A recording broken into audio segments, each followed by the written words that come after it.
सर्वप्रथम आपल्या सर्वांचं हार्दिक स्वागत आणि आगामी 26 ची परीक्षा असो, खरं तर 26 पेक्षा 27 ची परीक्षा असो, या दोघांचाही खरं तर आपण विचार केला तर एकूण आपल्या यशामध्ये जी अत्यंत महत्वाची भूमिका निभावणारा विषय आहे तो म्हणजे ऑप्शनल.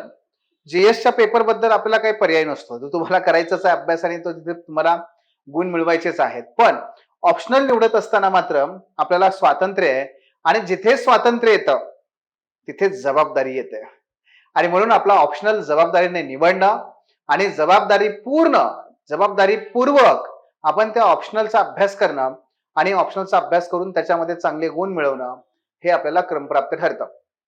आणि म्हणून स्वातंत्र्य आहे पण जबाबदारीही आहे आणि म्हणून तिथे आपल्याला काय करावं लागतं, थोडंसं पॉज घ्यावा लागतो, विचार करावा लागतो आणि मग ऑप्शनल घेऊन आपण पुढे जावं लागतं. ठीक आहे.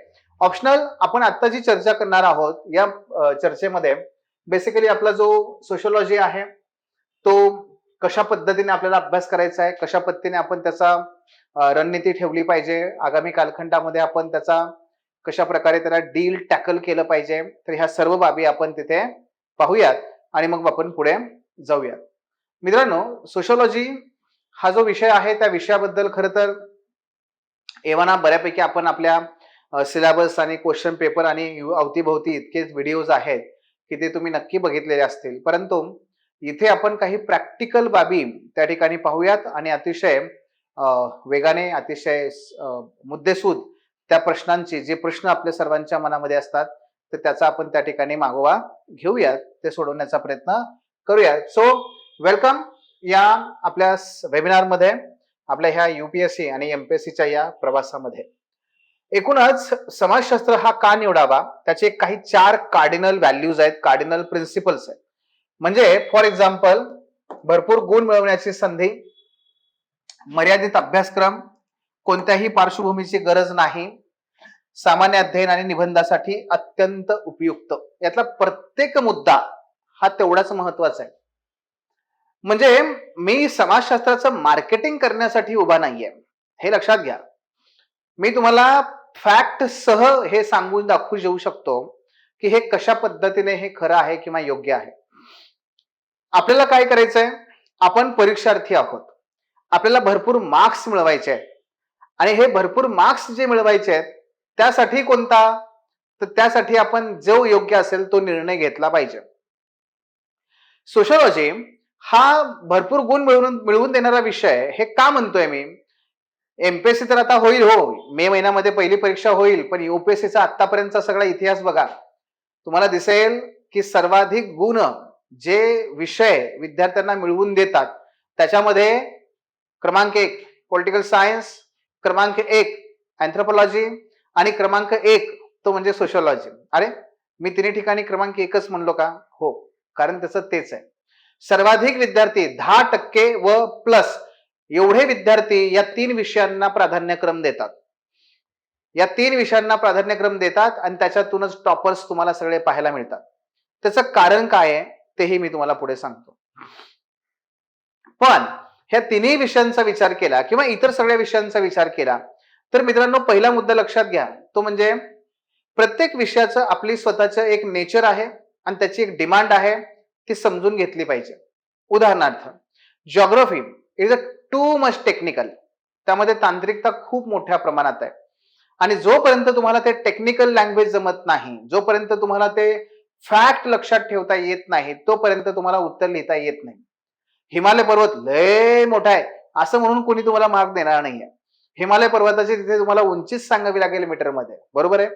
हे ते आहे. प्लेट टेक्टॉनिक, 2 त्या ठिकाणी प्लेट्स एकमेकांना धडका देतात आणि मग त्याच्यातून हिमालय पर्वत असं लिहून चालत नाही. तर तिथे तुम्हाला त्या दोन्ही प्लेट्सची नावच माहिती असायला हवीत आणि मग तुम्ही ते लिहू शकता. हे टेक्निकलनेस आहे त्यातला. तसंच आहे बघा, पॉलिटिकल सायन्स आणि सोशिओलॉजी हे दोन्ही विषय जे आहेत ना, हे अॅनालिटिकल आहेत, विश्लेषणात्मक आहेत. म्हणजे काय, या विषयामध्ये पाठांतर फार नाहीये. तरी पॉलिटिकल सायन्स मध्ये आयरचा भाग वगळावा लागतो कारण आयर मध्ये पाठांतर आहे, पण मोस्टली जो आहे सोशिओलॉजी आणि पॉलिटिकल सायन्स हे अॅनालिटिकल सब्जेक्ट आहेत, विश्लेषण आहे, यात पाठांतर नाहीये. याच्यामध्ये तुम्हाला कोणत्याही प्रश्नाकडे, बाबीकडे पाहण्याचे दृष्टिकोन विकसित करायचे असतात. ते विकसित केले की तुम्हाला त्यांचं विश्लेषण करता येतं, की महिलांचा प्रश्न हा फक्त पुरुष विरुद्ध महिला असा नाहीये. महिलांचा प्रश्न फक्त सासू विरुद्ध सून असाही नाहीये. महिलांचा प्रश्न फक्त मालिकामुळे बिघडल्यात बायका हे असं म्हणणंही नाहीये. महिलांचा प्रश्न हा आपल्याला फार वेगळ्या प्रकारे बघावा लागतो. मग त्या महिलांचा प्रश्न पाहण्यासाठी भारतातली जाती व्यवस्था आणि ब्राह्मणी व्यवस्था ही काय करते हे बघावं लागेल. महिलांचा प्रश्न आणि पितृसत्ता हे काय करते ते बघावं लागेल. महिलांचा प्रश्न आणि संस्कृतीचं ओझं आणि ज्या पद्धतीने मुलींना वाढवलं गेलं ती सामाजिकीकरणाची पद्धत हे बघावं लागेल. महिलांचा प्रश्न आणि अर्थव्यवस्थेमध्ये असणारे भेद आणि तिथे असणारे अडथळे हे बघावे लागतील. महिलांचा प्रश्न आणि धोरण निर्मिती आणि अंमलबजावणीमध्ये महिलांचं नसणारं प्रतिनिधित्व हे बघावं लागेल. राजकारण, महिलांचा प्रश्न आणि विज्ञान व तंत्रज्ञान यामध्ये केवळ पुरुषांच्या दृष्टिकोनातून बनवलेली उपकरणं, महिलांचा केलेला नसलेला विचार हे सुद्धा बघावं लागेल. महिलांचा अशा वेगवेगळ्या अंगाने त्याचा विचार करावा लागेल. इथे समजताय?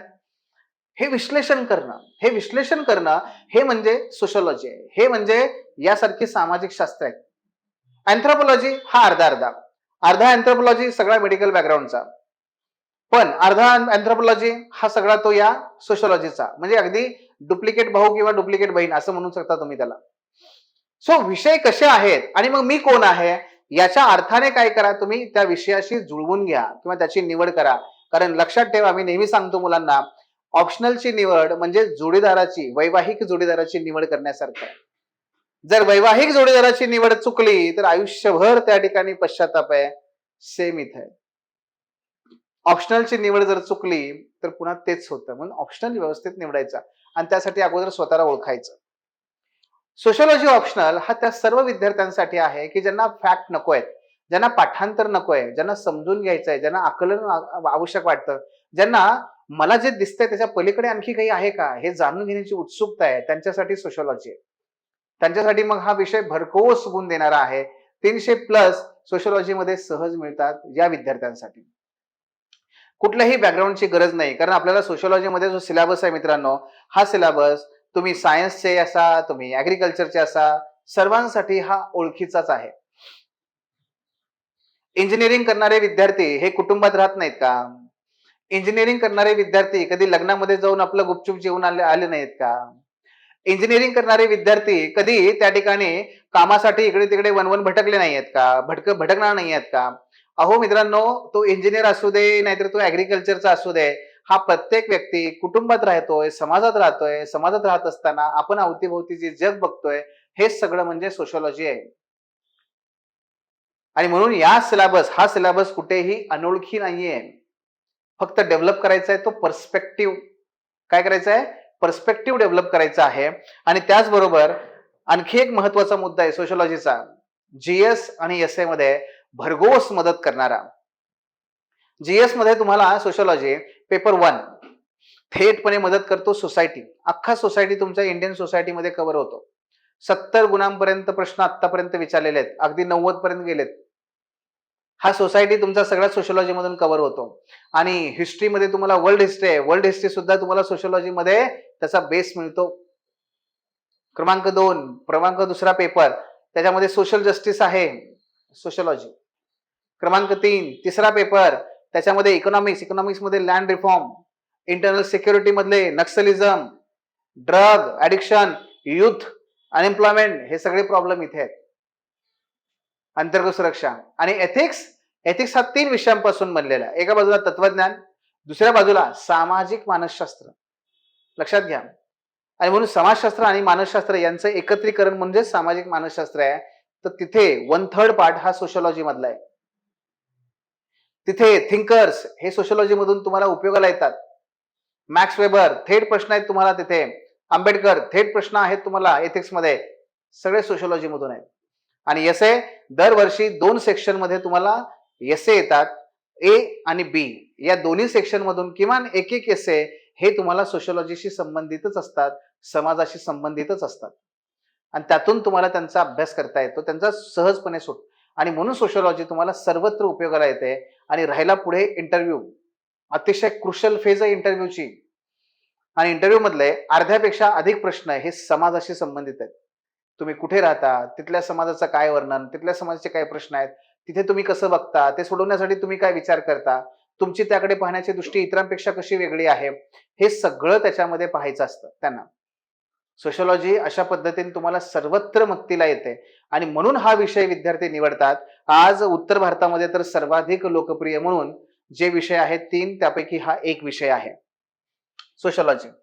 आणि मग या सोशिओलॉजी संदर्भात जेव्हा आपण विचार करता, तेव्हा हा विचार करत असताना आणखी एक महत्वाचा मुद्दा आहे सोशिओलॉजीचा. तो म्हणजे सगळ्यात सिलेबस ओळखीचा आणि सगळ्यात सिलेबस कमी असणारा हा विषय आहे.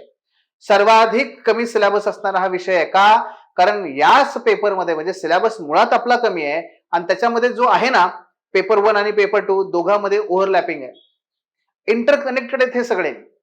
म्हणजे थेट सांगायचं झालं तर इकडे पॉलिटिक्स आहे, इकडे पॉलिटिक्स आहे. इकडे रिलिजन आहे, इकडे रिलिजन आहे. इकडे फॅमिली मॅरेज किनशिप आहे, इकडे फॅमिली मॅरेज किनशिप आहे. इकडे क्लास सिस्टम आहे, इकडे कास्ट सिस्टम आहे. सगळे रिपीट आहेत, रिपीट. अभ्यास एका ठिकाणी दोघांचा करता येतो. कॉन्सेप्ट बघितल्या, भारतातून कंटेंट घ्या. कॉन्सेप्ट बघितली, भारतातून कंटेंट घ्या. थेअरी कुणाची आहे? तिकडली. कुठली थेअरी आहे? डेमोक्रेसीची. भारतातल्या लोकशाहीचा कंटेंट गोळा करा. झालं. आपल्याला दोन्हीकडे त्याचा फायदा करून घेता येतो. आणि म्हणून सोशिओलॉजी तुमचा काय करतो माहितीये? जेव्हा आपण पेपर 1 संपवतो तेव्हाच आपला पेपर 2 चा 40% भाग संपलेला असतो. का? कारण हे ओव्हरलॅपिंग आहे त्याच्यामध्ये म्हणून. आणि म्हणून सुद्धा तो आपल्याला उपयोगाचा ठरतो. कारण एवढा वेळ आपला वाचला, तेवढा वेळ मित्रांनो 40% जर माझा वेळ वाचत असेल, त्याच्यामध्ये माझा जीएस मधला अख्खा एक पेपर कव्हर होतो. आणि स्पर्धा परीक्षेमध्ये सर्वात जास्त चणचण कशाची असते? तर ती म्हणजे वेळेची. बरोबर आहे? आणि तो तुमचा हा वाचवतो आणि म्हणून आपल्याला तो अत्यंत महत्वाचा ठरतो. येतं लक्षात? मग याचा अभ्यास करत असताना अभ्यास कशा पद्धतीने करायचा आहे, अभ्यास कसा सुरुवात करायचा आहे, तर त्याबद्दल आपण थोडक्यात त्या ठिकाणी पाहूयात. बघा, पहिला मुद्दा सगळ्यात महत्वाचा मी पुन्हा वारंवार सांगतो सगळ्यांना, तो म्हणजे काय? आपला अभ्यासक्रम. मित्रांनो, आपला अभ्यासक्रम आणि पाठीमागचे जे काही प्रश्नपत्रिका आहेत त्या प्रश्नपत्रिका, मी तुम्हाला प्रश्नपत्रिकांचं विश्लेषण, अभ्यासक्रमाचं विश्लेषण करायला सांगत नाहीये, कारण मोस्टली सर्वांसाठी आपल्याला हे माहित नसतं की कुठल्या पाठात कुठलं काय आहे ते. त्यामुळे ते नाही करायचंय. मी फक्त तुम्हाला हे सांगतोय की ह्या दोन्ही विषयामध्ये आपण काय करूयात? डेली बेसिसवर आपण फक्त यांचं रिडिंग करूयात. काय करूयात आपण? यांचं रिडिंग. आपण रिडिंग करायचं डेली बेसिसवर सोशिओलॉजीचं. आज तुम्ही समजा पेपर 1 वाचला, उद्या पेपर 2 वाचा. मग आज पेपर 1 चा सिलेबस वाचला, उद्या पेपर 2 चा सिलेबस वाचा. आज पेपर 1 चा क्वेश्चन पेपर वाचला, उद्या पेपर 2 चा क्वेश्चन पेपर वाचा. त्यामुळे ज्या क्वेश्चन पेपरचा तुम्ही ज्या पेपरचा सिलेबस वाचला त्याच पेपरचा क्वेश्चन पेपर वाचला. सोपं झालं आपलं काम. याच्यामुळे काय होईल माहितीये? याच्यामुळे मित्रांनो तुमची इमारत बांधण्याचा पाया मजबूत होईल. कसा होईल? बघा, जेव्हा तुम्ही अभ्यासक्रम वाचता, या अभ्यासक्रमातून सगळ्यात महत्वाचं म्हणजे तुमची काय? तुमचा मार्गदर्शक. परीक्षेला काय आहे, परीक्षेला काय नाहीये हे कळतं. कारण हे का सांगतोय सोशिओलॉजी बद्दल हे लक्षात घ्या. कारण सोशिओलॉजी मध्ये मित्रांनो सिलेबस आपला खूप छोटा आहे आणि तुम्ही जी पुस्तकं वाचणार, पुस्तकं जी सांगेन मी तुम्हाला किंवा इंटरनेटवरती तुम्ही जेव्हा जाल ना, तेव्हा सिलेबस प्रचंड मोठे आहेत. आपल्याला कुठेही एवढा सिलेबस दिलेला नाहीये. आपल्याला फार तोटक मोजून सिलेबसचे पॉइंट आहेत आणि म्हणून सिलेबस पाठ पाहिजे सोशिओलॉजी मध्ये, कारण सिलेबस आपला कमी आहे. दुसरं सगळ्यात महत्वाचं ते म्हणजे तुमची भाषा. तुमची भाषा जर समाजशास्त्रीय स्वरूपात तुम्हाला उत्तर लिहायचं असेल तर सिलेबस दररोज वाचला ना की सिलेबस मधले जे पॉइंट्स आहेत हे तुमच्या उत्तरात येतात. उत्तरात आले की ती परिभाषा असते, ती आपली भाषा मग परिभाषामध्ये रूपांतरित होते, समाजशास्त्रीय परिभाषा, आणि मग तिथे मार्क्स मिळतात. हा दुसरा फायदा, तुमची भाषा विकसित होते. तिसरा फायदा तो म्हणजे आपल्याला इंटरलिंकिंग, आंतरसंबंध जोडता येतो. आंतरसंबंध. आणि म्हणून काय करा? सिलेबस दररोज वाचा. 10 पॉइंट आहेत पेपर 1 मध्ये. तुम्ही कुठलाही टॉपिक मला सांगा, मी तुम्हाला ह्या सगळ्या टॉपिकशी कनेक्ट करून दाखवतो. आणि मी जर 10 टॉपिक्स याला कनेक्ट केलं ना, माझे 10 पॉइंट इथे जनरेट झाले आणि मला तेच करायचंय. मला मल्टी डायमेन्शनल आन्सर लिहायचंय आणि सोशिओलॉजी मध्ये ऑलरेडी तुम्हाला आयोगाने मल्टी डायमेन्शन करून दिलेले आहेत. हा, कुठलाही मुद्दा घे, आर्टिफिशियल इंटेलिजन्स. हा, उदाहरण सांगतो, ऐका आता. आर्टिफिशियल इंटेलिजन्स आणि जाती व्यवस्था. एका काल परवा एका रिसर्चरने कुठे मद्रास युनिव्हर्सिटीमध्ये त्याने काय केलं माहितीये? त्याने काय केलं? त्याने 2 व्यक्तींची नावं एआय ला दिली. एक म्हणजे बन्सल आणि एकाचं नाव होतं भूमिहार. असे 2 नावं त्याला दिली आणि त्याला सांगितलं की माझ्याकडे हे 2 लोक कामाला मी घेतलेली आहेत आणि माझ्याकडे ही कामं आहेत. तू काय कर, त्यांना ती कामं कशी विभागू हे सांग मला. फक्त एवढं सांगितलं. त्यांच्या डिग्री, त्यांचं शिक्षण हे त्याला काही सांगितलं नाही. फक्त नाव दिलं आणि कामं दिली, एवढंच दिलं. एआयने काय केलं माहितीये? त्याने क्षणार्धामध्ये ती कामं विभागून दिली. पण ती कामं कशी विभागून दिली? बन्सल हे जे ब्राह्मण पार्श्वभूमीचे आहेत, तर बन्सलकडे एआयने काय केली? त्या ऑफिस मधली काही कारकुनी कामं, काही फायलिंगची कामं, काही त्या ठिकाणी ते डेटा वगैरे स्टोअर करणं त्याची कामं, अशी कामं बन्सलकडे दिली. आणि भूमिहारकडे कामं कुठली दिली माहितीये? भूमिहारकडे स्वच्छतेची कामं दिली. भूमिहारकडे काही वस्तू बाहेरून आणायच्या, ती ठेवायची, ती कामं दिली. भूमिहारकडे त्या पद्धतीने त्या साफसफाईची कामं दिली. काय आहे हे? आहे काय की तुमचा एआय हा सुद्धा जाती व्यवस्थेचा त्याला ऑलरेडी माहितीये, तो सुद्धा जाती व्यवस्थेनुसार विचार करतो. एआय जाती व्यवस्था, एआय आणि राजकारण, एआय धर्म, एआय कुटुंब, नातेदारी आणि त्याचबरोबर तुमच्या विवाह संस्था, एआय आणि त्याचबरोबर तुमचं सामाजिक परिवर्तन, मग शिक्षण असेल, विज्ञान असेल, एआय आणि त्याचबरोबर कामाचं स्वरूप. एआय मुळे रोजगार निर्माण होत आहेत का संकटात येत आहेत? एआय अशा पद्धतीने काय केलं आपण त्याला? फक्त मी सिलेबसशी जोडले. हा सगळा सिलेबस आहे, त्याच्याशी मी जोडलं. किती पॉइंट जनरेट झाले, किती डायमेन्शन जनरेट झाल्या? अहो, एवढं साधं सोपं स्वरूप आहे. पण ते कधी? जेव्हा मला सिलेबस माहिती असतो तेव्हा. आंतरसंबंध. आणि दुसऱ्या बाजूला आपण प्रश्नपत्रिका दररोज का वाचायच्या? याच्यासाठी का? एक, आयोगाच्या आपल्या अपेक्षा काय आहेत आपल्याकडून? मी पुस्तकामधून नक्की अभ्यास करताना माझी दिशा काय असायला पाहिजे?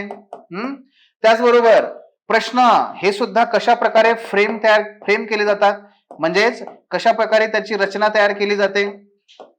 त्यानंतर नक्की प्रश्न हे कशावर फोकस करतात? प्रश्न हे कशावरती भर देतात? म्हणजेच काय, माहितीवरती भर देतात का विश्लेषणावरती भर देतात? काही नाही, मी फक्त ते त्या ठिकाणी समजून घेण्याचा प्रयत्न करेन. का ते चालू घडामोडीशी संबंधित आहेत, का ते पारंपरिक आहेत, मला फक्त एवढं समजून घ्यायचंय. अप्रोच म्हणजे हा असतो, अप्रोच म्हणजे हा आहे. येतं लक्षामध्ये? सो या पद्धतीने आपल्याला फक्त सुरुवातीला एवढंच काम करायचंय. सुरुवातीलाच नाही, हे इथून जे तुम्ही सुरू कराल ते शेवटपर्यंत ठेवा, जोपर्यंत तुम्हाला सिलेबस पाठ नाही आणि जोपर्यंत तुमचे क्वेश्चन PYQ हे तुमच्या मुखोद्गत नाहीयेत किंवा जिभेवरती नाहीयेत तोपर्यंत. ऍटलिस्ट 2013 पासूनचे क्वेश्चन पेपर बघायचे. किती? 2013 पासूनचे पुढे. आयडियली किती पासून बघितले पाहिजेत? आयडियली तुम्ही 2008 पासून बघितले पाहिजेत. आयडियली तुम्ही 2008 पासून बघितले पाहिजेत, बरं का? तर हे तिथे येतं. आणि त्यामुळे चालू घडामोडी आहे का काय, पारंपरिक आहे काय आहे, हे सगळं तुम्हाला कळायला लागेल, हे समजेल. म्हणजे गमतीचा भाग बघा, तुम्ही कधीही विचारा त्या एआय ला, मग ते जेमिनी असू दे, किंवा ते चॅट जीपीटी असू दे, किंवा आणखी काही क्लॉड असू दे, तुम्ही त्याला एक प्रयोग करा. मी तुम्हाला एक प्रयोग करायला सांगतो. तुम्ही त्याला विचारायचं, ठीक आहे, की मला हे वाचून दाखव. मराठीतलं विचारा, म्हणजे वाचून दाखव म्हणायचं. वाचून दाखवताना ना ते नेहमी स्वतःचा उल्लेख पुरुषार्थी सर्वनामामध्ये करतं. पुरुषार्थी सर्वनामामध्ये करतं. तुम्ही त्याला विचारा, अरे आम्ही भारतात तर जेमिनी हे स्त्रीचं नाव आहे, ते काय म्हणेल मग? नाही, स्त्रीचं नाहीये, मी स्त्री पण नाही, मी पुरुष पण नाही. हे इतकं त्याच्यामध्ये भिनलेलं आहे हो. आणि हे समाजशास्त्र तुम्हाला शिकवणार आहे. हे समाजशास्त्रामध्ये आपल्याला अभ्यासता येतं, हे इतरांना कळत नाही. हे फक्त समाजशास्त्राच्या विद्यार्थ्यांनाच ती समज असते आणि त्याची जाण असते. येतं लक्षात? सो पहिलं काम काय सांगितलं? सिलेबस आणि प्रश्नपत्रिका. दुसरं, अगदी ओळख करून घेण्यासाठी, ओळख जर आपल्याला करून घ्यायची असेल, समाजशास्त्राची ओळख करून घ्यायची असेल, तर इधर तुम्ही काय करा, जे शालेय पाठ्यपुस्तक आहेत ती वाचा, शालेय पाठ्यपुस्तके वाचा. शालेय पाठ्यपुस्तके याच्यामध्ये कुठली वाचा, समाजशास्त्राची पुस्तकं आहेत इयत्ता 11वी आणि इयत्ता 12वी. ठीक आहे, 11वी आणि 12वी ही तुम्ही पुस्तकं वाचू शकता. त्यानंतर ज्यांना असं वाटतं की नाही आणखी थोडंसं सखोल मला वाचायचंय, एनसीईआरटी आहेत, तुम्ही एनसीईआरटी वाचू शकता. ही पुस्तकं वाचू शकता, ही 11वी आणि 12वीचीच आहेत. पण मूळ प्रश्न असा, काही विद्यार्थ्यांना बरेच विद्यार्थी विचारतात म्हणून मी तुम्हाला सांगतो की समाजशास्त्र असा विषय आहे का की जो या शालेय पाठ्यपुस्तकांचं वाचन जर मी नाहीच केलं तर मला तो कळणारच नाही का? तर असं बिलकुल नाहीये. बघा, तुम्ही इतर सर्व विषय असे घ्या की ज्या विषयांसंदर्भात अगोदर स्टेट बोर्ड वाचावंच लागतं, एनसीईआरटी वाचावीच लागते. पण सोशलॉजी असा विषय आहे की ज्याच्यामध्ये तुम्ही ते वाचलं नाही तरी चालतं. आणि त्याचं आणखी एक कारण आहे, कारण तो आपण तेवढ्या डीपली जाऊन तो शिकवतो, तेवढ्या मूलभूत स्तरापर्यंत जाऊन आपण तो तुम्हाला शिकवतो. त्याच्यामुळे तुम्ही सुरुवातीला ते वाचलंच पाहिजे असे याची गरज बिलकुल नाही. दुसरी गोष्ट, मग ते स्टेट बोर्ड आणि एनसीईआरटी वाचायचंच नाही का? नाही, वाचायचं. पण ते कसं वाचायचं ती तुम्हाला मी अभ्यासाची पद्धत पुढे सांगणार आहे की ते कसं वाचायचं ते. पण तत्पूर्वी आपण काय करूया, आपण काही बेसिक मुद्दे आपण कव्हर करूया. सुरुवात वाचनाची कुठून कराल, जर तुम्हाला करायची असेल तर ती म्हणजे या शालेय पाठ्यपुस्तक आणि एनसीईआरटी पासून. याच्यानंतर अभ्यास कसा सुरू करणार, आपला जर सिलेबस आपण बघितला तर त्यानुसार मित्रांनो पेपर 1 जो असतो ना नेहमी, हा काय असतो माहितीये, हा सैद्धांतिक असतो. सैद्धांतिक स्वरूप असतं याचं पेपर 1चं. आणि पेपर 2 जो असतो हा नेहमी कुठलाही ऑप्शनल घ्या, तो कसा आहे, तो उपयोजित असतो. उपयोजित म्हणजे काय की ज्याचं प्रत्यक्ष आपल्याला समाजावरती अप्लाय करावं लागतं. पेपर 1च्या थिअरीज आपल्या समाजामध्ये आपल्याला अप्लाय कराव्या लागतात. मग कोणत्या समाजात अप्लाय करणार तुम्ही, तर तुम्ही ते इथिओपियाच्या किंवा तुम्ही सुदानला जायचं का तिकडे, सुदानच्या समाजाचा अभ्यास करून आपल्याला काय सुदानी सर्व्हिस मध्ये जॉईन करायचे का, हुलुलू करायला? नाही ना. मग आपल्याला काय करायचं, आपल्याला भारतीय समाजामध्ये सेवा करायची आहे.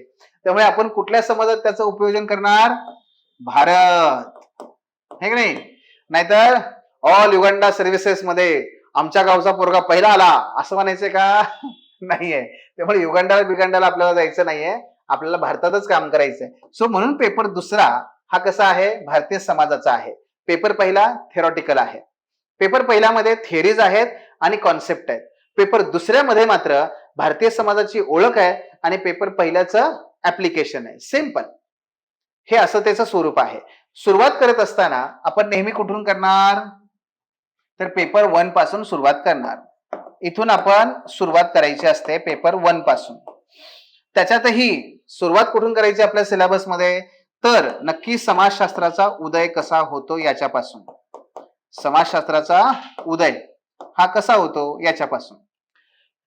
बघा, समाजशास्त्रामध्ये काही लोक असं करतात की विद्यार्थ्यांना ना अगदी बेसिक कॉन्सेप्ट त्या ठिकाणी समजावण्याचा किंवा सांगण्याचा किंवा त्या ठिकाणी अभ्यास करा म्हणून त्या ठिकाणी पुश करण्याचा प्रयत्न करतात. फॉर एक्झाम्पल, सोसायटी म्हणजे काय, कल्चर म्हणजे काय, क्वारल म्हणजे काय, म्हणजे भांडण म्हणजे काय, संघर्ष म्हणजे काय. नाही, नका जाऊ तेवढ्या याच्यामध्ये, त्या टेक्निकल टू द टेक्निकल मध्ये. आपल्याला परीक्षेमध्ये प्रश्न हे टेक्निकल नाही आहेत, आपल्याला परीक्षेमध्ये प्रश्न हे अप्लाइड आहेत, ते अनालिटिकल आहेत. आणि मग तेवढ्या याच्यात जायचं नाहीये, थेट सुरुवात करायची समाजशास्त्राचा उदय कसा झालेला आहे याची. पण एकदा का समाजशास्त्राचा उदय हा टॉपिक आपण अभ्यासला, ठीक आहे, की मग मात्र आपल्याला कुठे जायचं असतं, ते म्हणजे आपल्याला जायचं असतं त्या या समाजशास्त्रीय विचारवंतांकडे. समाजशास्त्रीय विचारवंतांकडे हे कोण आहेत, हे आपल्या समाजशास्त्राचे कणा आहेत, बॅकबोन. मित्रांनो, आपल्याला एकूण समाजशास्त्रामध्ये किती विचारवंत आहेत, तर ते म्हणजे Karl Marx, Durkheim, max weber, Parsons, Merton आणि मीड, असे जवळपास 6 किती विषय आहेत आपल्याला हे? विचारवंत आहेत हे 6. हे 6 विचारवंत आहेत. आणि 6 आणि तुम्हाला सांगायचं म्हणजे आपल्या एकूणच विषयामध्ये सर्वात कमी किती? सर्वात कमी विचारवंत हे आपल्या सोशिओलॉजी मध्येच आहेत. तुम्ही कुठलाही विषय घेतला, अगदी जिओग्राफी मध्ये सुद्धा आपल्यापेक्षा जास्त विचारवंत आहेत. तुम्ही सिलेबस बघितला नसेल तर बघून घ्या. सगळीकडे. आणि म्हणून आपल्याला एवढे 6च आहेत आणि ह्या 6च विचारवंतांच्या आधारावरती आपल्याला तो सोशिओलॉजिकल पर्स्पेक्टिव्ह डेव्हलप करून घ्यावा लागतो. हा सोशिओलॉजिकल पर्स्पेक्टिव्ह डेव्हलप करून घ्यावा लागतो. आणि तेवढंच आहे. आणि म्हणून बघा 2 बाबी आहेत. एक म्हणजे थिंकर्स अतिशय व्यवस्थित करायचे. थिंकर्स वरती कमांड तर विषयावर कमांड आहे. आणि दुसरं हे थिंकर्स सर्वाधिक आपल्याला महत्वाचे असले तरी सुद्धा ते सर्वात कमी आहेत. पेपर 1 मध्ये हा बेस आपला तयार करून देतात. पेपर 1 मध्ये हे आपल्याला सगळ्यात महत्वाचे आहे. आणि एकदा ते थिंकर समजून घेतले ना आपण की मग काय करायचं? मग आपल्या पुढे एकच काम राहतं, ते व्हॅल्युएशन मध्ये करायचंय. ते म्हणजे काय? की आपण ह्या सगळ्या नॉलेजचा वापर आपल्या प्रत्यक्ष जीवनात करायचा. जसे एक उदाहरण दिलं मी इथे, दुर्खीम हे दुर्खीम नावाचे विचारवंत आहेत. तर त्यांचा एक आत्महत्येचा सिद्धांत आहे. आत्महत्या जनरली बघा, अजूनही तुम्ही अभ्यास जेव्हा अजून नाही केलेला सुरुवात, तर आपल्याला काय वाटतं की आत्महत्या हे नेहमी कमकुवत मनाचा परिणाम असतात. कमकुवत मनाचा परिणाम असतात. पण समाजशास्त्र असं मानत नाही. समाजशास्त्र मानतं की आत्महत्या ह्या कमकुवत मनामुळे होत नाहीत. व्यक्ती कमजोर मनाचा असतो, कमजोर दिलाचा असतो म्हणून होतं असं नाही. आत्महत्या हा पूर्णपणे समाजाचा परिणाम आहे. ही सामाजिक बाब आहे. मी तुम्हाला एक उदाहरण देतो. तुम्ही बघितलं असेल की कोटामध्ये किंवा कुठेही आपल्याकडे सुद्धा 10वी-12वीचे रिझल्ट लागले की मुलं आत्महत्या करतात की नाही? हा, तेव्हा बऱ्याच ठिकाणी तुम्ही असं वाचता बघा की एखाद्या मुलीने पत्र लिहिलंय, मुलाने पत्र लिहिलंय आणि पत्रामध्ये काय लिहिलं असतं? बाबा किंवा आई, मला माफ करा. मी तुमच्या अपेक्षेप्रमाणे परफॉर्म नाही करू शकले. मला माफ करा. म्हणून तिने तेवढंच लिहिलेलं असतं आणि तिने जीव सोडलेला असतो किंवा आपला आत्महत्या केलेली असते. यातून तुम्हाला काय कळतं? यातून तुम्हाला काय जाणवतं? ते बाळ या वयात नाहीये की जिथे तुम्ही अजून त्याच्या मनाची कणखरता तपासणार. त्याचं वय ते काय? हा, आणि या वयामध्ये ते एवढं ह्या 2 वाक्य लिहितं, पण ते 2 वाक्य काय दाखवतं? काय दाखवतं? हे दाखवतं की त्याच्यावरती किती मोठं सामाजिक दडपण आहे. नंबर 1. पण त्या सामाजिक दडपणाच्या पुढे पुढचा मुद्दा लक्षात घ्या. तो म्हणजे की ते बाळ, ती मुलगी किंवा तो मुलगा त्या आई-वडिलांशी थेटपणे संवाद साधू शकत नाही हो. त्याला पत्र लिहिण्याची गरज पडली. हां, किती मोठा दुरावा आहे. एकाच घरात राहतात लोकं, पण घरामध्ये राहून सुद्धा ते एकमेकांपासून कोसो दूर असतात. काय आहे हे? काय परिस्थिती आहे? हे भावनिक बंध आणि हा जो काही नात्यातले जे काही बंध आहेत, हे बंध जिथे कमकुवत असतात, तिथे मग लोक अशा प्रकारचं पाऊल उचलतात. विशेष करून विद्यार्थ्यांचं मी तुम्हाला उदाहरण सांगतोय. त्याच्या ऐवजी समजा त्या नात्यांमध्ये ओलावा असेल, तर ते बाळ किंवा ती मुलगी किंवा तो मुलगा हक्काने सांगेल ना आई-वडिलांना, "मला नाही जमलं, मला माफ करा. खरंच मला नाही जमलं. पण मी यात प्रयत्न करेन किंवा मी दुसरं काहीतरी निवडेन." पण नाही. पण हे बोलण्याचे तो आत्मविश्वास आणि तो मोकळेपणा त्याला कधी वाटलाच नाही. त्याने काय केलं? पत्र लिहिलं आणि लिहून ठेवलं, "माफ करा. मी तुमच्या अपेक्षा पूर्ण नाही करू शकलो." हे काय दाखवतं? हे सामाजिक आहे. नात्यामधला ओलावा जिथे कमी झाला, नात्यातले बंध कमी झाले, की ह्या पद्धतीने विद्यार्थ्यांची आत्महत्या. आणि म्हणून महाराष्ट्र शासनाने जेव्हा डॉक्टर अभय बंग आणि राणी बंग यांच्या अध्यक्षतेखाली जेव्हा समिती स्थापन केली विद्यार्थ्यांच्या आत्महत्येवरती, तेव्हा त्याच्यामधली जी पहिली रिकमेंडेशन होती ती काय होती माहितीये? त्याच्यामध्ये पहिली रिकमेंडेशन ही होती की महाराष्ट्रातली कुटुंब व्यवस्था, त्या कुटुंब व्यवस्थेला बळकट करा. कुटुंबामध्ये आई वडिलांचा आणि मुलांचा संवाद वाढवा, ही गरज आहे.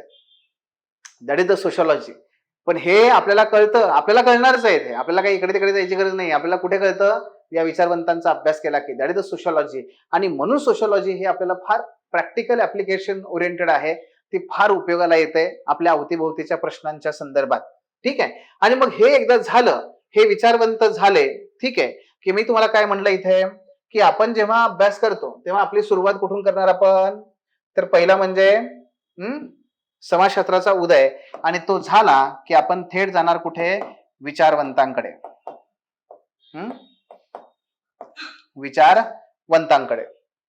विचारवंत. आणि हे विचारवंत एकदा झाले की मग मात्र आपला पेपर जसा आहे पेपर 1 तो आहे तसा आपण त्या ठिकाणी पेपर 1 चा अभ्यास करायचा. तो झाला की मग त्यानंतर आपण पेपर 2 कडे वळायचं. मग काय करायचं आपण पेपर 2 कडे त्या ठिकाणी वळायचं. सो या पद्धतीने आपल्याला जायचं आहे. सिंपल हा फ्लो आपण त्या ठिकाणी ठेवला पाहिजे. वेळेचा विचार करत असाल तर आता वेळ कशी होते बघा, प्रत्येक विद्यार्थ्याचं आपापलं एक गणित असतं. प्रत्येक विद्यार्थ्याचं आपापलं गणित असतं. म्हणजे कसं असतं, म्हणजे फॉर एक्झाम्पल की कोणी जॉब करताय, कोणी पूर्ण वेळ अभ्यास करताय, कोणी गृहिणी आहे, तर कोणी त्या ठिकाणी कॉलेजमध्ये आहे. प्रत्येक विद्यार्थ्याची जी काही वेळेचं गणित आहे ते वेगवेगळं आहे.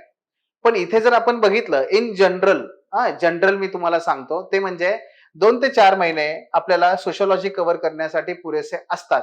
जर आपण सातत्य टिकवलं आणि जर आपण दररोज ऑप्शनलला वेळ दिला तर. जर आपण सातत्य टिकवलं आणि ऑप्शनलला वेळ दिला दररोजचा, तर निश्चितपणे मित्रांनो 2 ते 4 महिन्यामध्ये हे कव्हर अप होतं आणि केलेलं आहे. आमच्या अनेक विद्यार्थ्यांनी ते केलेलं आहे. मात्र ट्रॅडिशनल बॅचेसच्या स्वरूपात जर आपण गेलो तर ट्रॅडिशनल बॅचेस ह्या किमान 7 ते 8 महिने वेळ घेतात. किती? 7 ते 8 महिने. पण आपण ज्या पद्धतीने मेंटॉरशिपचं आपलं जे स्वरूप आहे, त्या मेंटॉरशिपच्या बॅचेस ज्या आहेत त्याच्यामध्ये मात्र दररोज अभ्यास आहे, वैयक्तिक मार्गदर्शन आहे, टार्गेट ओरिएंटेड अभ्यास आहे आणि त्याच्यामुळे विद्यार्थी काय करतात, 2.5 महिन्यापासून ते 4 महिन्यामध्ये ऑप्शनल कव्हर करतात. कव्हर करतात म्हणजे काय करतात, तर सगळ्यात महत्वाचं म्हणजे पहिलं आहे आकलन. पहिलं काय आहे? आकलन. त्यांचं आकलन, अभ्यासक्रम, पीवायक्यू समजून घेणं, ठीक आहे, हे पहिलं तर होतच. दुसऱ्या बाजूला सिलेबसचा अभ्यास, एक एक टॉपिक घेऊन त्या ठिकाणी टॉपिक कव्हर करणं, सखोल वाचन करणं असेल, ते वाचन करण्याबरोबरच त्याच्यामध्ये मग नोट्स काढणं असेल, तिथेच आन्सर लिहिणं असेल, हे सगळं आपलं त्या ठिकाणी होतं. आणि तिसऱ्या बाजूला उजळणी आणि आपल्या स्वतःच्या नोट्स काढून त्याच्यामध्ये व्हॅल्यू ऍडिशन करणं असेल. याला जर थोडंसं मी आणखी विस्तृत स्वरूपात सांगण्याचा प्रयत्न केला तर बघा, या 2 ते 4 महिन्यामध्ये आपलं सगळ्यात महत्वाचं म्हणजे संकल्पना. आपली संकल्पना जी आहे ती क्रिस्टल क्लिअर बनते. सगळ्यात मोठा भर आपण देतो आणि तुम्ही दिला पाहिजे संकल्पनावर. संकल्पना समजून घेणे. काय आपण बऱ्याच वेळेस ना गृहीत धरून जातो बाबी, सहजपणे गृहीत धरून जातो. पण प्रत्यक्षात जेव्हा कोणी विचारलं ह्याचा नेमका अर्थ सांग, नाही जमत आपल्याला नाही सांगता येत. साध्या सोप्या गोष्टी असतात पण जमत नाही. उदाहरणार्थ कितीतरी वेळेस आपण संस्कृती हा शब्द वापरला, पण संस्कृतीची व्याख्या करा बरं, नाही करता येत आपल्याला. हे नाही करतायत. आणि म्हणून संकल्पना फार महत्वाच्या आहेत. दुसरं, संकल्पना झाल्या की त्याच बरोबरीने आपलं स्वतःच्या नोट्स किमान 50% सिलेबस असा असतो मित्रांनो कुठल्याही विषयामध्ये की जो अतिशय महत्वाचा आहे. किमान 50% विषयाच्या सिलेबसच्या नोट्स काढा, त्या काढल्या पाहिजेत. किमान 50%. आणि त्यानंतर त्याच्यावरती काय आहे, answer writing. So answer writing आणि फीडबॅक आणि मग त्याच्यावरती इम्प्रूव्हमेंट आणि मग परत आपण बॅक टू पवेलियन. सो या पद्धतीने सो या स्वरूपात आपला अभ्यास असला पाहिजे. संकल्पनांवरती भर, नोट्स काढणं, नोट्स परिपूर्ण स्वरूपात काढणं आणि त्यानंतर आन्सर रायटिंग करणं, या पद्धतीने आपण गेलं पाहिजे. ठीक आहे. जोपर्यंत आपण हे करत नाही, सुरुवातीला आन्सर रायटिंग अगदी आपण सांगतो विद्यार्थ्यांना ओपन बुकने करा. कसं? ओपन बुक मेथडने तुम्ही ते केलं पाहिजे. करा, काही हरकत नाही.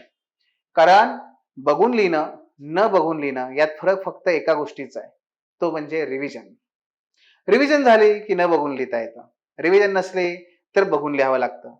पण माझ्याकडे कंटेंटच नाही म्हणून न लिहिणं ही सर्वात मोठी घोडचूक आहे. ती घोडचूक त्या ठिकाणी करू नका. समजतंय तुम्हाला? ओके. सो इथपर्यंत काही अडचण कुणाला? करा, विचार करा. चला, झाला विचार? ओके, पुढे जाऊयात. मग यानंतर आपल्याला वळायचं असतं पेपर 2 कडे. पेपर 2 मी मगाशी जसं तुम्हाला सांगितलं की पेपर 2 मध्ये सगळं जे काही आहे ते ऍप्लिकेशन आहे. काय आहे? ऍप्लिकेशन. मग पेपर 2 मध्ये पुन्हा थिंकर आहेत, पण हे थिंकर कोण आहेत माहितीये? हे जे पेपर 1 मधले जे थिंकर बघितले ना आपण 6, त्या 6 थिंकर्सनाच फॉलो करणारे एक प्रकारे त्यांचे हे शिष्यच आहेत.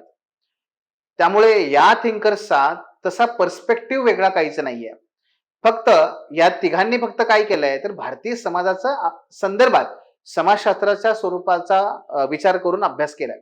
म्हणजे फॉर एक्झाम्पल जेव्हा आपण मार्क्स अभ्यास करतो, दुर्खिम अभ्यास करतो, तर तेव्हा आपण युरोपचा अभ्यास करतो. कारण त्यांनी युरोपचा अभ्यास केला, युरोपच्या समाजाचं संशोधन केलं आणि म्हणून त्यांच्या केस स्टडीमध्ये, त्यांच्या अध्ययनामध्ये युरोप दिसतो. पण तोच समाजशास्त्र भारतीय समाजावर लागू करण्याचं काम ह्या तिघांनी केलं.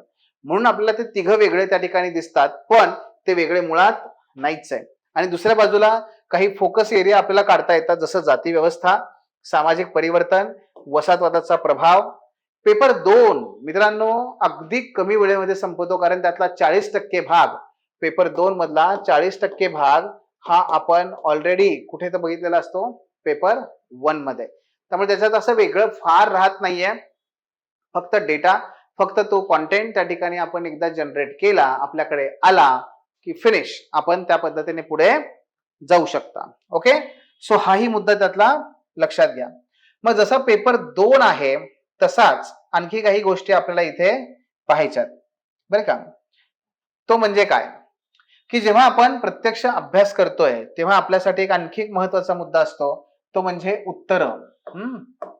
उत्तर आणि उत्तरे याच्यापेक्षाही मी तुम्हाला वेगळ्या शब्दात सांगतो.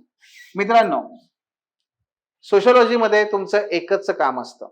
सोशिओलॉजी मध्ये सिलेबस वगैरे सगळ्या गोष्टी ज्या आहेत ना, मी म्हणलं तुम्हाला अनोळखी नाहीये, समजायलाही ते सोपं आहे. थिंकर दुसऱ्यांकडून समजून घ्यावे लागतात. पण सोशिओलॉजी मध्ये सगळ्यात महत्वाचं काम काय करायचं आपल्याला, ते म्हणजे समाजशास्त्रीय दृष्टिकोन विकसित करणं. समाजशास्त्रीय दृष्टिकोन विकसित करणं हे तुमचं काम आहे. समाजशास्त्रीय दृष्टिकोन, याला आणखी चांगला शब्द वापरायचा झाला तर आता मी दुसरा शब्द वापरतो, तो म्हणजे परिप्रेक्ष्य. परिप्रेक्ष्य काय असतं हे? सोशिओलॉजिकल पर्स्पेक्टिव्ह काय असतं हे? म्हणजे फॉर एक्झाम्पल मी तुम्हाला उदाहरण सांगतो, मग तुम्हाला ते कसं डेव्हलप करायचं ते सांगतो. उदाहरणार्थ, आज आपण सर्वजण हे मान्य करतो ना की जाती व्यवस्था ही नष्ट झाली पाहिजे, बरोबर ना? प्रत्येक जण हे मान्य करतो की जाती व्यवस्था ही नष्ट झाली पाहिजे. आता मी माझ्या उत्तरामध्ये असं लिहिलं की जाती व्यवस्था नष्ट झाली पाहिजे, हे एक वाक्य आहे. आणि दुसऱ्या एका विद्यार्थ्याने असं लिहिलं, डॉक्टर बाबासाहेब आंबेडकर यांनी त्यांच्या जाती अंत या पुस्तकामध्ये जातीचे उन्मूलन झाले पाहिजे असे विधान केले आहे. किंवा डॉक्टर बाबासाहेब आंबेडकर यांनी त्यांच्या जातीचा अंत या पुस्तकामध्ये जात नष्ट केली पाहिजे, तिचं उन्मूलन केलं पाहिजे असं प्रतिपादन केलं. तर मार्क्स कोणाला मिळतील? कंटेंट म्हणजे म्हणायचं दोघांना आम्हाला तेच आहे. मी फक्त काय म्हणलं, थेट जाती नष्ट झाली पाहिजे. त्याने मात्र काय केलं, बाबासाहेबांचं नाव घेतलं. बाबासाहेबांनी ज्या पुस्तकात लिहिलं त्या पुस्तकाचं नाव लिहिलं. येतं लक्षात? त्यामुळे काय होणार, मला जर 1 मार्क मिळाला तर त्याला 1.5 मिळणार. म्हणजे काय करायचंय, म्हणजे सोशिओलॉजी मध्ये मित्रांनो आपल्याला कंटेंट माहिती असतं हो. उदाहरण सांगतो, महिलांचं सक्षमीकरण, शेतकऱ्यांच्या आत्महत्या, आपल्याकडे नाहीये कंटेंट? नाही आपल्याला माहिती काय होतात त्या? माहिती आहेत ना? पण जे आपल्याला माहिती आहे ते आहे तसं न लिहिता आपण जर त्याला असं म्हटलं की शेतकऱ्यांची आत्महत्या, दुर्खिम यांचा जो प्रकार सांगितलाय त्यांनी, तर या प्रकारच्या ह्या आत्महत्या आहेत. प्रश्न उत्तर बदललं. किंवा नुसत्या शेतकऱ्यांच्या आत्महत्या अशा होतात? नाही. तर राष्ट्रीय गुन्हे, आपल्याला माहिती आहे ना एनसीआरबी नावाची एक संस्था आहे, तर राष्ट्रीय गुन्हे पाहणी याच्यानुसार नोंदवहीनुसार भारतामध्ये मागच्या 2 वर्षात अमुक अमुक एवढ्या शेतकऱ्यांच्या आत्महत्या झालेल्या आहेत. वजन येतं. मग समाजशास्त्रीय परिप्रेक्ष्य विकसित करायचं आहे म्हणजे काय करायचं आहे, तर आपल्याला जे माहिती आहे तेच लिहायचं आहे, पण लिहिण्याची पद्धत वेगळी बनवायची आहे. कशी? एक, त्याच्यामध्ये येतात विचारवंत. नंबर 2, त्यामध्ये येतात उदाहरणं. आणि नंबर 3, त्यामध्ये येतो ती म्हणजे वेगवेगळ्या प्रकारची तथ्य, ज्याला तुम्ही डेटा म्हणा, फॅक्ट म्हणा. ठीक आहे, असं. पण हे कुठे येतं बघा, हे बेसिकली सगळं करंट मध्ये येतं. म्हणजे समजा तुम्ही काही एखादा अहवाल वाचला, आता काल परवा एक बातमी होती नाही का हिंदूला, ते म्हणजे अशी होती की भारतामध्ये जेवढ्या लोकांना फाशी शिक्षा देण्यात आलेली आहे, त्या फाशी शिक्षा देण्यात आलेल्या लोकांपैकी जवळपास 78% लोक हे फाशीची वाट बघत आहेत आज पण. 78% लोकांना फाशीची वाटच बघावी लागते. मग आता हे काय असतं, की जेव्हा मी असं काहीतरी रिपोर्ट आणि जेव्हा मी ते आकडेवारी सांगतो, फरक पडतो. मग हे तुम्ही जीएस ला करत नाही का? करता की नाही? मग तिथे वेगळं नाही, इथे वेगळं काही नाही. मग इथला कॉन्टेंट तिथे उपयोगाला येतो, तिथला कॉन्टेंट आपल्याला उपयोगाला येतो. दुसरं काही नाहीये. मग आपल्याला वेगळं काय आहे? तर हा पहिला विचारवंत. विचारवंतांचं काय काय? विचारवंतांचे दोन भाग. एक, त्यांनी ज्या काही संकल्पना मांडलेल्या आहेत त्या संकल्पनांचा वापर, आणि दोन, त्यांनी जे जे काही विश्लेषण केलं, संकल्पना मांडल्या आणि त्याच्या आधारावरती त्यांनी जे काही ग्रंथ लिहिले असतील, त्यांनी जे काही समजा एखादं पत्रक लिहिलं असेल, निबंध लिहिला असेल, व्हॉट एव्हर, हा, तर ते मग त्यांच्या संकल्पना, त्यांचे सिद्धांत आणि त्यांनी लिहिलेले काही ग्रंथ. मग हे कुठून शोधायचं? मग हो ना, काही नाही. मी आहे की जिथे जिथे जे जे गरजेचं आहे त्या त्या ठिकाणी तुम्हाला ते दिलेलं असतं, त्या त्या ठिकाणी सांगितलेलं असतं. एवढंच. आपल्याला हा सोशोलॉजिकल पर्स्पेक्टिव्ह डेव्हलप करायचा आहे. हा सोशोलॉजिकल पर्स्पेक्टिव्ह डेव्हलप करायचा आहे. बस एवढंच काम आहे. बाकी सगळं आहे तिथेच आहे. आता राहिलं काय? शेवटी पुस्तकांकडे. पुस्तकं कोणती वाचायची आहेत नाही का? बघा, जर आपण ग्रंथांचा विचार केला, ग्रंथ फार जड शब्द आहे पण तरी वापरतो, संदर्भ ग्रंथ, हा, बुक्स कुठले वापरायचे, तर सगळ्यात महत्वाचं आहे ते म्हणजे नोट्स. आपल्या नोट्स, आपल्या क्लासच्या नोट्स ज्या आहेत त्याच्यावरती संपूर्णपणे रिलाय राहायचं. एक. दुसरं, त्याला जोड जर द्यायची असेल, बरं का, जोड द्यायची असेल तर मराठी माध्यमातल्या विद्यार्थ्यांना YCM, यशवंतराव चव्हाण मुक्त विद्यापीठाच्या नोट्स, आणि तिसरं ते म्हणजे तुम्हाला टॉपिक नुसार मी ज्या ज्या काही PDF देईन, पुस्तक आता विकत घेऊ नका. आता आगलावे सरांचं पुस्तक आहे, मुलं विचारतात की सर घेऊ का? माझं म्हणणं असतं सगळं नाही करायचंय आपल्याला, त्यातले 2 ते 3 चॅप्टर करायचे आहेत. देतो ना तुला मी त्यातले 2 ते 3 चॅप्टर PDF, तेवढ्या प्रिंट काढून घे, बस झालं. सगळं नाहीच आहे त्यातलं, आपल्याला करायचंच नाहीये. सो अशा पद्धतीने आपण अनेक इतर संदर्भ ग्रंथातून टॉपिक निहाय काही PDF दिलेले असतात, तयार केलेले असतात. त्या PDF तुम्हाला मी त्या ठिकाणी देतोय. बस एवढंच करायचंय, जास्त नाही करायचंय. आणि पहिल्या टप्प्यामध्ये तर हेच करायचं. जेव्हा तुम्ही दुसऱ्या टप्प्यामध्ये जाल ना, व्हॅल्यू एडिशनच्या टप्प्यामध्ये जाल, त्याच्यानंतर म्हटलं तर वाचा की किती पुस्तक वाचायचे तुम्हाला. देतो तुम्हाला हवी तेवढी पुस्तकं देतो. पण पहिल्या टप्प्यामध्ये आपल्या नोट्स, YCM आणि मी देणाऱ्या PDF याच्या पलीकडे काहीही करू नका. एवढंच करा. हा, हे सगळं झालं, एकदा विषयावर आपली एक बेसिक कमांड आली, मग व्हॅल्युएडिशनच्या स्टेजला जाल. व्हॅल्युएडिशनच्या स्टेजमध्ये विचारा मला, सर हे टॉपिक मी कुठून वाचू? देतो पुस्तक. सर हा टॉपिक कुठून वाचू? देतो पुस्तक. काही अडचण नाहीये तिथे. पण आत्ताच तुम्हाला ही भारंभार यादी द्यायची आणि तुम्ही ते पुस्तकं घ्यायची आणि त्यातून मग पुन्हा डोकं खाजवायचं, अरे ह्यातलं काही नाहीच आहे, यातले तर फक्त 2 चॅप्टरच आहेत. कशाला? नका करू. परीक्षार्थी बना, मार्क्स मिळवा, पास व्हा. हे आपलं मेन एम असलं पाहिजे. ठीक आहे? असं. आणि मग तुम्हाला म्हटलंच आहे याच्यासोबत जे स्टेट बोर्ड आहेत, ते स्टेट बोर्ड किंवा NCERT आहे, NCERT हे सुद्धा. मग हे अभ्यासायचं कसं? एवढ्या पुस्तकांचा किंवा हे वेगवेगळ्या PDF वगैरे म्हणतोय मी, अभ्यासायचं कसं? उदाहरण सांगतो. समजा जाती व्यवस्था आहे, त्या जातीचा तुम्हाला अभ्यास करायचा आहे. कसा करणार? तोच जाती व्यवस्थेचा अभ्यास आपल्या नोट्स मधून करा. तोच जाती व्यवस्थेचा टॉपिक आपल्या नोट्स मधून केला, एक डन. तोच टॉपिक YCM मधून गेला, तिथून केला. तोच टॉपिक समजा स्टेट बोर्ड, तुमचं जे स्टेट बोर्ड आहे त्या स्टेट बोर्ड मधून केला, डन. आणि तोच टॉपिक जर तुम्हाला असं वाटलं की आणखी सर एक्स्ट्रा PDF मी तुम्हाला ज्या PDF देईन त्यातून केला, डन. याला काय म्हणतात? याला म्हणतात मल्टिपल बुक मेथड. यातून काय केलं आपण? यातून आपण स्टेट बोर्ड पण कव्हर केलं, NCERT पण कव्हर केलं, PDF पण कव्हर केलं, एक्स्ट्रा रेफरन्स बुक पण कव्हर केलं, YCM पण कव्हर केलं, नोट्स पण कव्हर केलं, सगळं केलं. पण आपला फोकस कुठे आहे? जाती व्यवस्थेवर आपला फोकस आहे. समजतंय? सो या पद्धतीने आहे. फार वाचायचं नाहीये मित्रांनो. जेवढा सिलेबस कमी आहे ना, तेवढीच वाचायची पुस्तकांची यादी पण कमी आहे. बघा लक्षात ठेवा. त्यामुळे आणि 2 टप्प्यात अभ्यास करायचा. पहिला बेसिक कमांड, दुसऱ्या याच्यामध्ये व्हॅल्यू ॲडिशन सह कमांड. व्हॅल्यू ॲडिशनला अंत नाहीये हो, अंत नाहीये. आज तुम्ही इंटरनेटवरती गेला तर तुम्हाला असंख्य पुस्तक आणि असंख्य पीडीएफ मिळतील. पण आपल्याकडे वेळेची मर्यादा आहे ना. ते व्हॅल्यू ॲडिशन मध्ये मग तुम्ही करत राहा ना, किती करायचं तेवढं. पण पहिल्यांदा कमांड मिळवा, 300 प्लस पर्यंतची कमांड. नंतर 300च्या पुढे जाण्याची करत राहा, करत राहा, करत राहा. गेटिंग? सो इथपर्यंत आपल्याला हे सगळं आहे. आपण जेव्हा आपल्या मेंटरशिपच्या बॅचमध्ये आपण अभ्यास करणार, तेव्हा मित्रांनो सगळ्यात महत्वाचं वैशिष्ट्य मेंटरशिपच्या बॅचचं आहे ते म्हणजे डेली. आपल्या इथे डेली अभ्यास करायचा आहे. ठीक आहे. दुसरं महत्वाचं वैशिष्ट्य पर्सनल 1 to 1 मेंटॉरिंग. हे सगळं जे आहे ते 1 to 1 स्वरूपात चालणार आहे. तिसरं, याच्यामध्ये टार्गेट ओरिएंटेड हा सगळा अभ्यास आपण करणार आहोत. आपले डेलीचे टार्गेट असतात, आठवड्याचे टार्गेट असतात, एकूण विषयाचे टार्गेट असतात. तर आपल्याला इथं टार्गेट ओरिएंटेड अभ्यास करायचा आहे. चौथं वैशिष्ट्य, नोट्स तुम्हाला प्रिंटेड असतात, त्याचबरोबर पीपीटी नोट्स असतात, पीडीएफ नोट्स असतात. ह्याही तुम्हाला त्या ठिकाणी दिलेल्या असतात. सो प्रिंटेड प्लस पीडीएफ स्वरूपात नोट्स तुम्हाला मिळतात. पीडीएफ स्वरूपात कुठले, जे पुस्तकांचे चॅप्टर्स आहेत किंवा ते त्या पद्धतीने. पाचवं वैशिष्ट्य, कंटिन्युअस आन्सर रायटिंग. आपण डेली आन्सर रायटिंग करणार आहोत.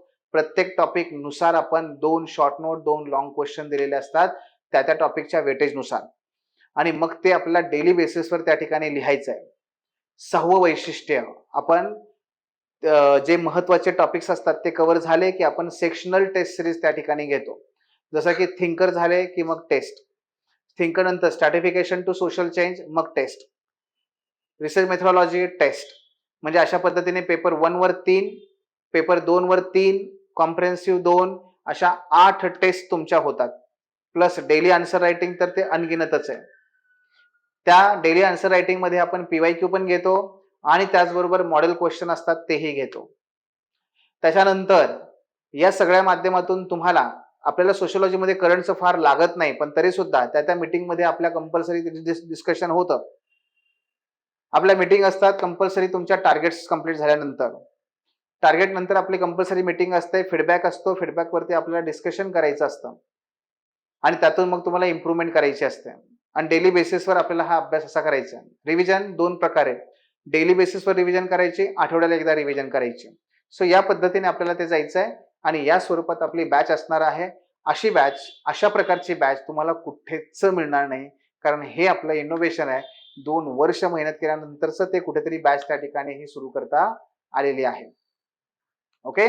सो या पद्धतीने अनेक विद्यार्थी आतापर्यंत यशस्वी झालेत, इथून पुढेही यशस्वी होतील. निश्चितपणे आता एमपीएससी मध्ये याचं प्रमाण मोठं वाढेल आणि युपीएससी मध्ये तर ऑलरेडी आपले विद्यार्थी आहेत. अगदी गेल्या वर्षी ऑल इंडिया रँक 63 मिळवलेली आदिती ही सुद्धा आपली विद्यार्थिनी आहे. तर तिथपासून ते एमपीएससी मधल्या डेप्युटी कलेक्टर पर्यंत अनेक विद्यार्थी आहेत.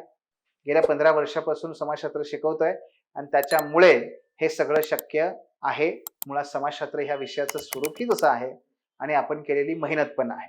ठीक आहे. तर हे एकूण त्याचं स्वरूप आहे. तुम्हाला कुठे काही अडचण असेल तर नक्की विचारा. Thanks for watching. If you found this video valuable, don't forget to like, share and subscribe our channel. The Officer, your personal mentor.